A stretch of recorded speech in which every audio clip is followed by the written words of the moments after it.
PicsArt қосымшасын ашып, төменгі бөлігіндегі плюс батырмасы арқылы алдымен артқы фонды таңдап аласыз суреттердің арасынан. Кейін добавить фото деп кесетін суретті қоямыз. Шеткі стрелка арқылы размерін үлкейтеміз. Енді төмендегі вырез дегенді басасыз. Мынау сызық жан-жағын осылай қоршап кессеңіз болады, немесе мынаны бассаңыз, бұл осы элементті алдында тұрған өзі бөліп алады. Енді ортасындағы өшіргіш арқылы кесіп шығамыз. Мына көздің үстін бассаңыз, үшінші тұрған бізге анық кесуге мүмкіндік береді. Прозрачный фон.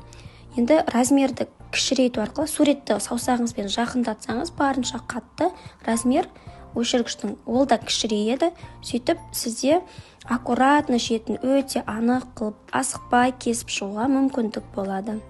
Осылайша суреттің барлық шетін әбден жақындату арқылы аккуратно кесіп аласыз.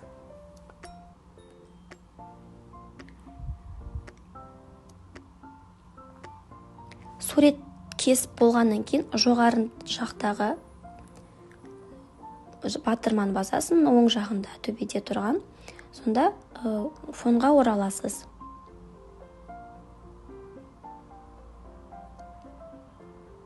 Суретіміз дайын болды, кесіп бәрін. Жоғарыдағы батырма бастық. Енді фонымызға орналастырамыз. Саусағыңызбен экранның үстін қимылдату арқылы размерін, орналасуын жылжытып өзгерте бересіз.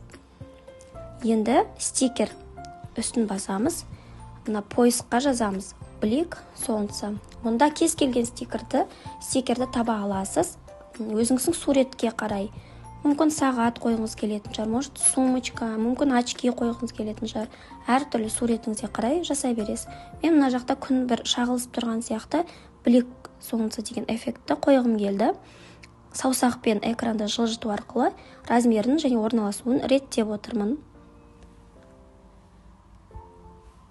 Применить дегенді басамын болғаннан кейін. Негізі суретіңізге қарай кез келген стикерді табу үшін осы стикер батырмасын басасыз. Міне мұнда неше түрлі стикерлар бар. Немесе жаңағындай поискқа кез келген сөзді жазсаңыз тауып береді. Енді суретімізді сақтау үшін следующийді басамыз. Сохранить, загрузить фото. Осымен дайын.